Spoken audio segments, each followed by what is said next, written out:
चलिए अब सीधा रुख करेंगे लोकसभा का। केंद्रीय गृह मंत्री अमित शाह क्या कुछ कह रहे हैं, सुनते हैं। जिस आइडियोलॉजी को अपने राष्ट्रपति पद का चुनाव जीतने के लिए 1970 से इंदिरा जी ने स्वीकार कर लिया, ये वामपंथी विचारधारा के कारण नक्सलवाद फैला है।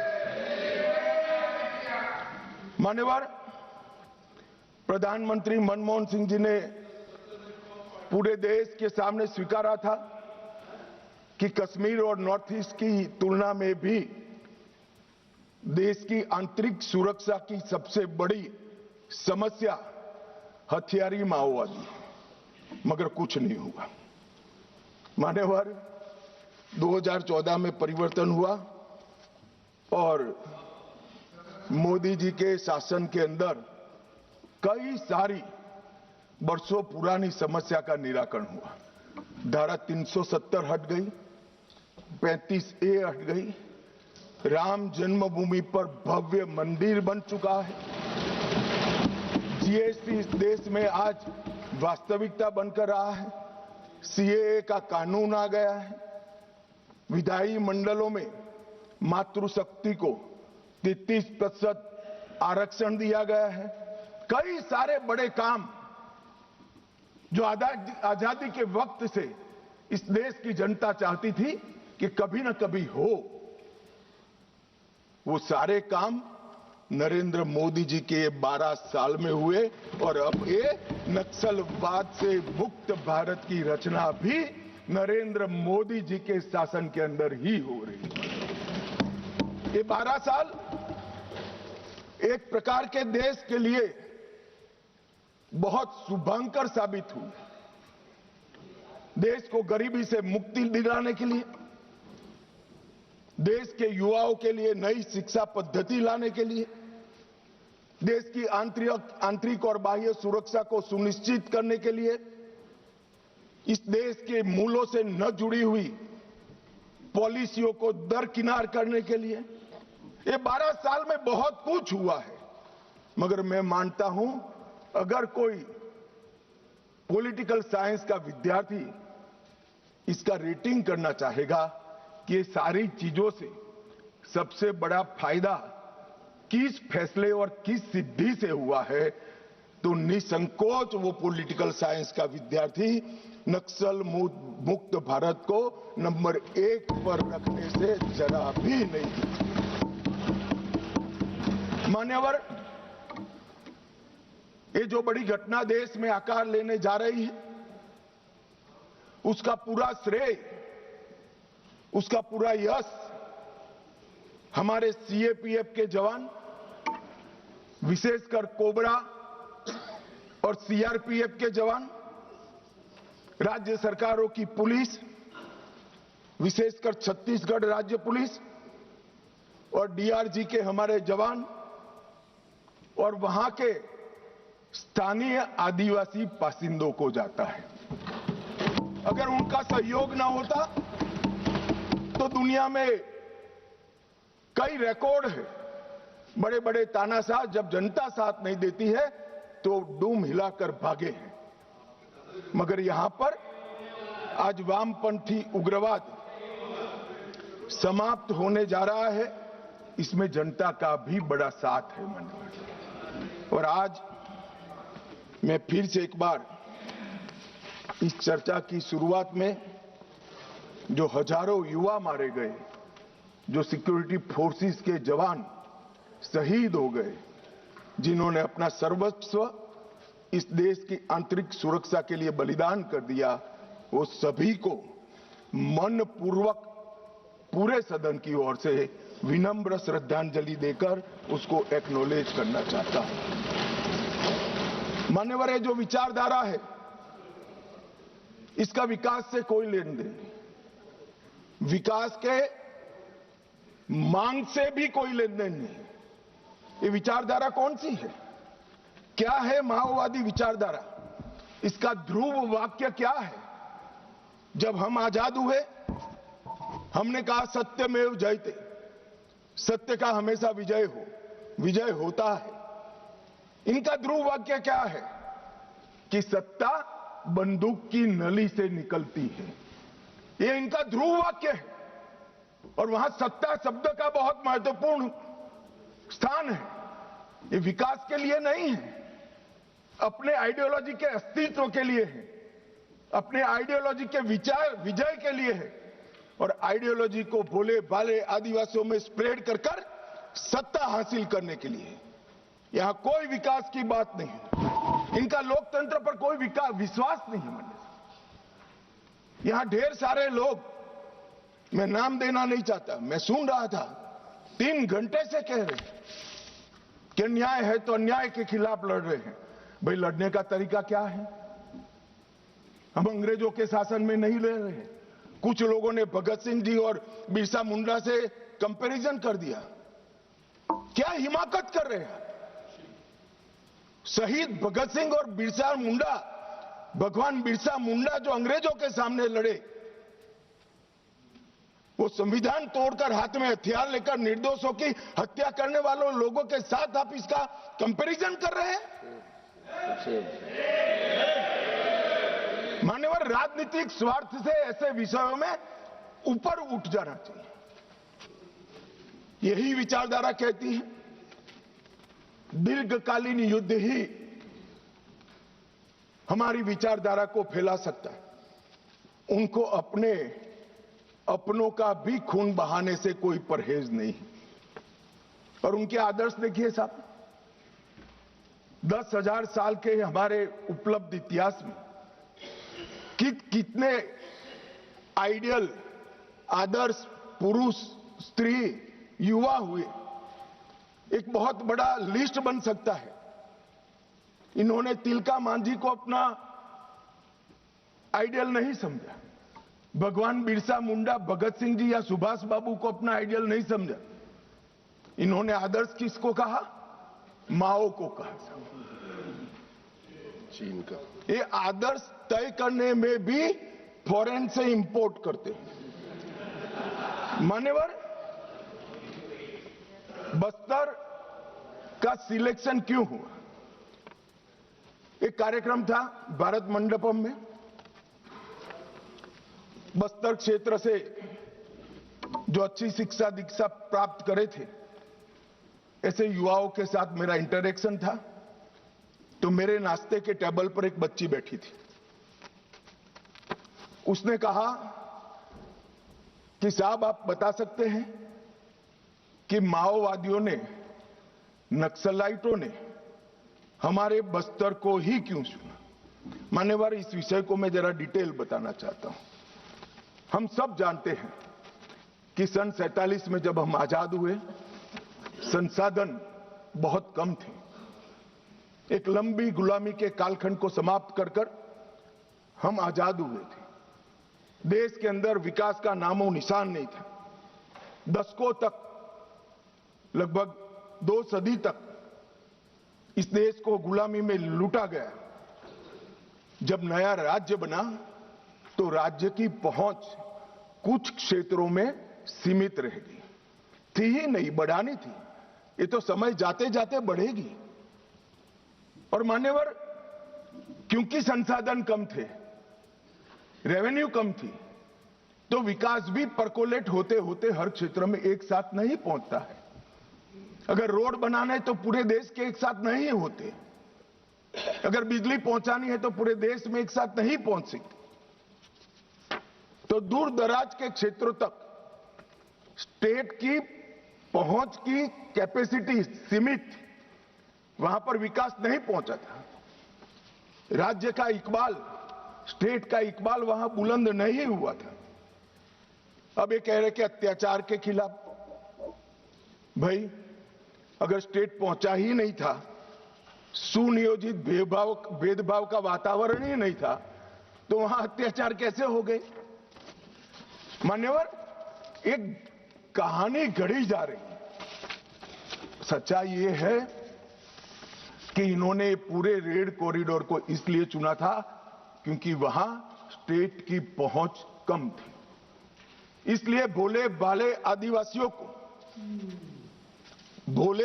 आदिवासियों को बरगलाकर इनके हाथ में हथियारें पकड़ाई। मैं कुछ दृश्य बाद में आपको बताऊंगा। मुझे एक बात समझ में नहीं आई। 15 अगस्त 1947 के पहले इस देश का ट्राइबल बिरसा मुंडा, तिलका मांझी, रानी दुर्गावती मुर्मू बंधुओं को हीरो मानकर चलता था। वो आदिवासी 47 से 70 आते आते माओ को अपना हीरो मानने लगा। ये परिवर्तन क्यों हुआ?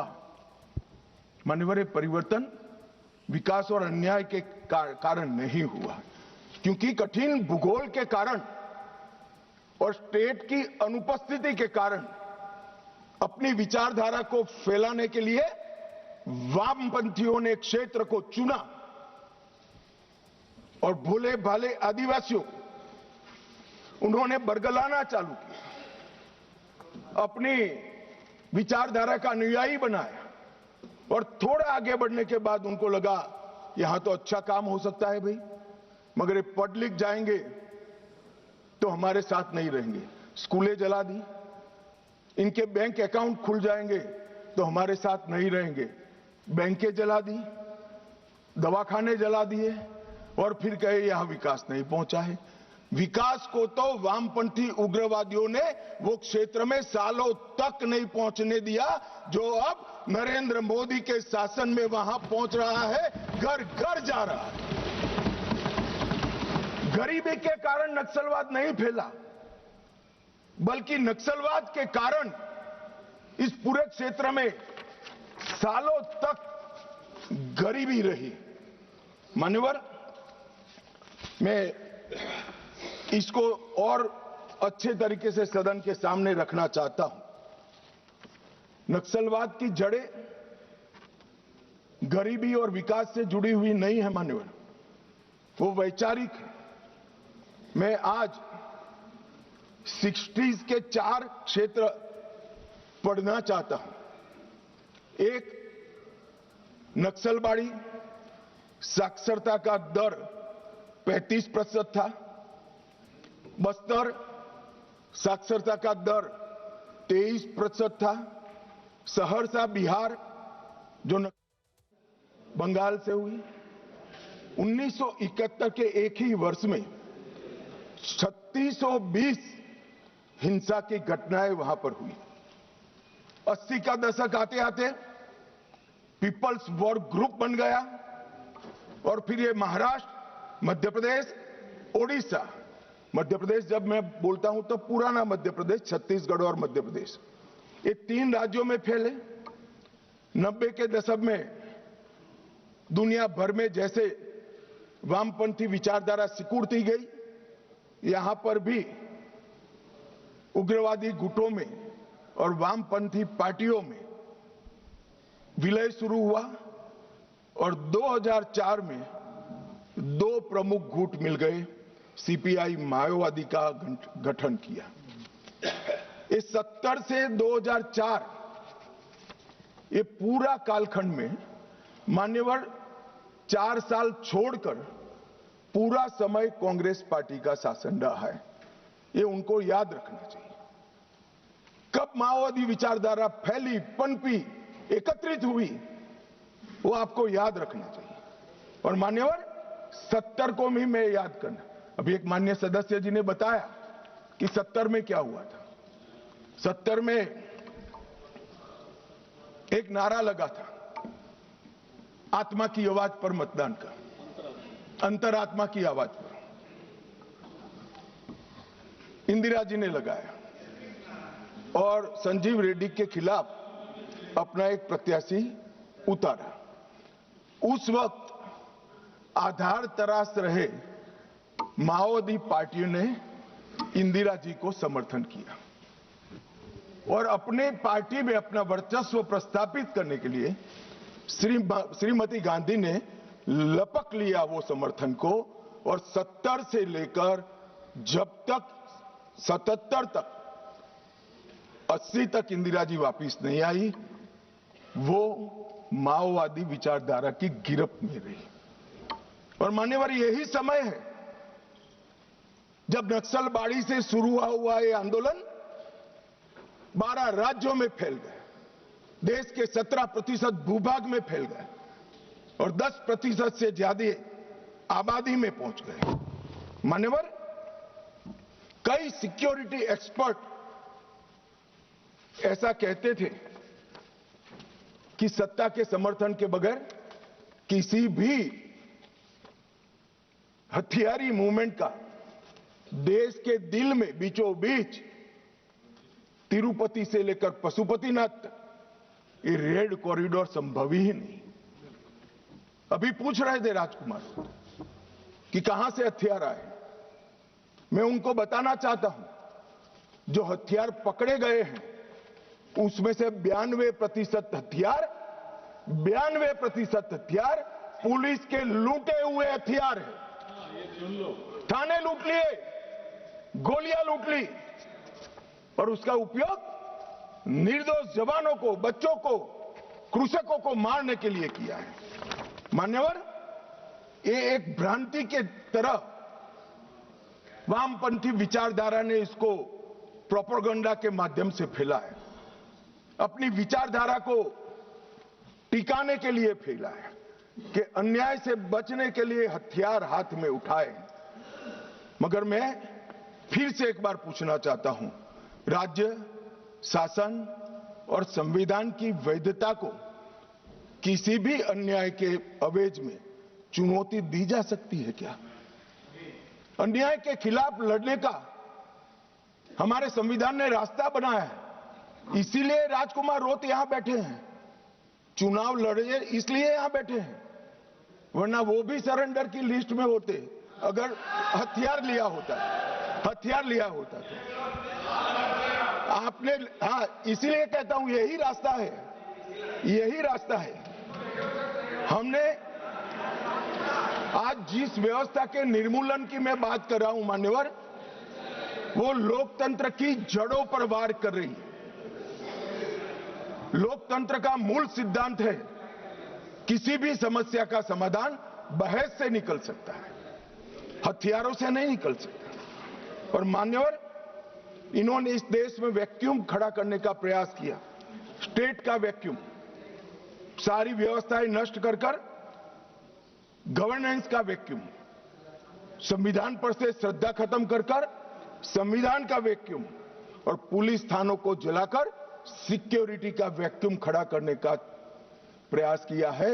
मैं आज इस मंच से देश की जनता को ये बताने आया हूं कि माओवादी हिंसा करने वालों के, नक्सलिज्म की हिंसा करने वालों का दिन लद गया है। अब सरकार ये लंबा समय नहीं छोड़ेगी। और कई देशों में हुआ है, कंबोडिया, पेरू, कोलंबिया, कई देशों के इतिहास इससे भरे पड़े हैं।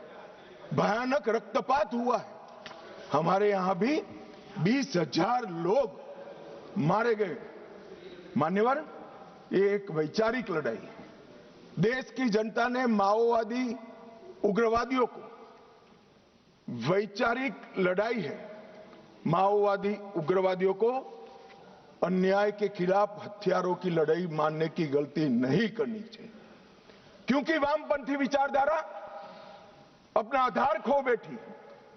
इसलिए सारे वामपंथी ऐसे येन केन प्रकारेण अलग अलग थियरी रचित कर अपने अस्तित्व को टिकाने में पड़ी। इनका एकमात्र एजेंडा है देश में वैक्यूम खड़ा करना, देश के असंतोष को, स्वाभाविक असंतोष को हथियारों के माध्यम से दिशा देना। स्टेट का वैक्यूम, गवर्नेंस का वैक्यूम, संविधान का वैक्यूम, सिक्योरिटी का वैक्यूम और रक्तपात, यही उनका उद्देश्य है जो अब सफल नहीं होगा। मानिए, और कई सारे भोले भाले ग्रामीणों को एनिमी इन्फॉर्मर बताकर फांसी पर चढ़ा दिया।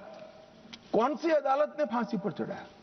इन्होंने जनता अदालत के नाम से एक फारस खड़ा किया, जहां ना कोई वकील है, ना कोई जज है, वो स्वयं बैठे हैं, वो स्वयं फैसले करते हैं और फांसी दे देते हैं।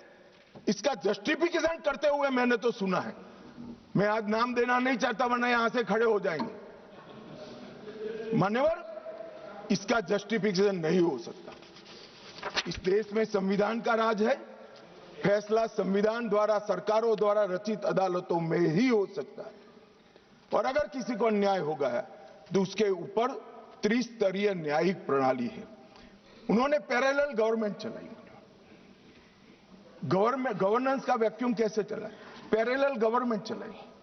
छत्तीसगढ़ के बस्तर में उनका होम मिनिस्टर होता था, उनका न्याय मंत्री होता था, उनका लूटे हुए अनाज को बांटने वाला खाद्य और आपूर्ति मंत्री होता था। एक जनता ना सरकार के नाम से एक भ्रांति खड़ी करी और मान्यवर विकास की योजनाओं को इन्होंने रोकने का काम किया। इन्होंने संविधान और न्याय व्यवस्था को निशाना बनाकर संविधान का वैक्यूम खड़ा करने का। कोई चुनाव न लड़े, मतदान नहीं होने देंगे, सरपंच कोई नहीं होगा, तहसील पंचायत जिला पंचायत का सदस्य नहीं होगा, विधायक वो चाहते हैं वो ही जीत कर आएंगे। किस प्रकार की व्यवस्था खड़ी करना चाहते हैं और इसका समर्थन कैसे हो सकता है? अब कह रहे हैं बातचीत करो, जो कह रहे हैं उनको मैं बताना चाहता हूं, मैं 50 बार कह चुका हूं सार्वजनिक मंचों पर, बस्तर में जाकर, बस्तर के हर तहसील में जाकर कह चुका हूं, हथियार डाल दीजिए, सरकार आपके पूरे पुनर्वसन की व्यवस्था करेगी, मगर हथियार नहीं डालेंगे। मान्यवर, हमारी सरकार का पॉलिसी है, चर्चा उसी से होती है जो हथियार डालता है, जो गोली चलाता है उसको जवाब गोली से ही दिया जाता है। ये हमारी सरकार का पॉलिसी। हथियार डाल दो, मैं आगे बताता हूं कितने लोगों ने डाल दिए और अब पुनर्वसन कर रहे हैं। और मान्यवर, इसका नतीजा यह है कि 70 से 26 तक यहां ये चलता रहा। कई ऐसे हमले हुए, जहानाबाद का हमला, 1000 आर्म्स नक्सलियों ने सीआरपीएफ के कैंप को और जेल को कब्जे कर अजय कानू समेत 389 कैदियों को मुक्त कराकर ले गए। आंध्र ओडिशा सीमा पर दर्जनों स्कूलों और इंफ्रास्ट्रक्चर की सुनियोजित विनाश किया। हर ठेके में 20% का जनता ना टैक्स डालते रहे। मान्यवर, 70 ट्रकों में झारखंड में एक साथ आग लगा दी, 11 बोगियों में मालगाड़ी में एक साथ आग लगा दी और वार्षिक वसूली उनकी जनता ना टैक्स की, इनके ही सेक्रेटरी का जो कंप्यूटर मिला है इसके हवाले से कह रहा हूं, 240 करोड़ रुपया थी। मान्यवर, 240 करोड़ रुपया। और इसको कैसे जस्टिफाई कर सकते, किस तरह से जस्टिफाई करते? मान्यवर, मैं आज ये नक्सलवाद मूल कहां से आया, परंतु हमारे देश के लिए वो किसी भी प्रकार से ऐसी स्थिति ही नहीं थी कि जहां इस प्रकार के साम्यवादी विचारधारा, लेफ्टिस्ट विचारधारा का पनपना हो पाए। मान्यवर, मैं 1905 से 1924 रूस में साम्यवादियों ने क्रांति करी।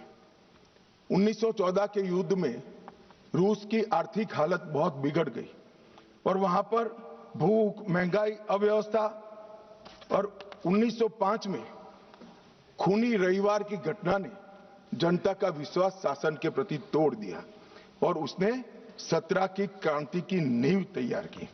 और मान्यवर, मजबूर होकर निकोलस द्वितीय ने गादी छोड़ दी।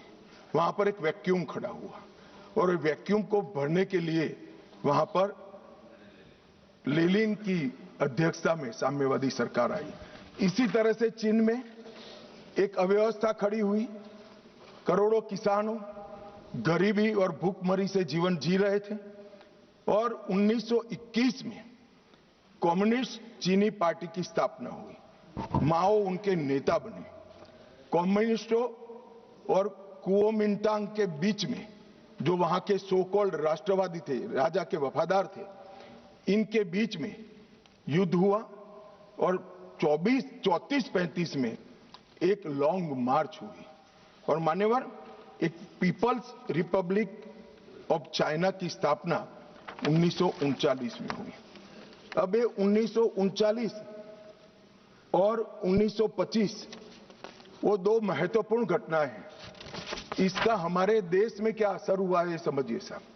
जैसे ही रसिया में साम्यवादियों की सरकार का गठन हुआ, यहां पर 1925 में सीपीआई की स्थापना हुई, कम्युनिस्ट पार्टी ऑफ इंडिया। अब ये जो समर्थक है उनको मैं पूछना चाहता हूं, रसिया में कम्युनिस्टों की सरकार बनी, उसी वक्त यहां सीपीआई बना, सीपीआई की स्थापना हुई, इसके बीच में कोई रिलेशनशिप है क्या? ये सोचने की बात है। रसिया की सरकार ने स्पॉन्सर कर दुनिया भर में कम्युनिस्ट पार्टी की रचना की, इसका एक हिस्सा हमारे यहां बना हुआ है। अब जिस पार्टी की नींव ही किसी दूसरे देश की प्रेरणा से गई है, वो हमारे देश का भला कैसे सोचेंगे? इन्होंने तो अंग्रेजों का भी समर्थन किया था। 1964 में कम्युनिस्ट पार्टी मार्क्सिस्ट बनी। ये भी समझने जैसा है कि सीपीआईएम क्यों बना। मान्यवर 64 में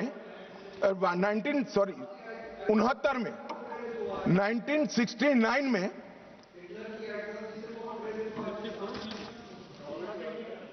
हो गया बोलूं।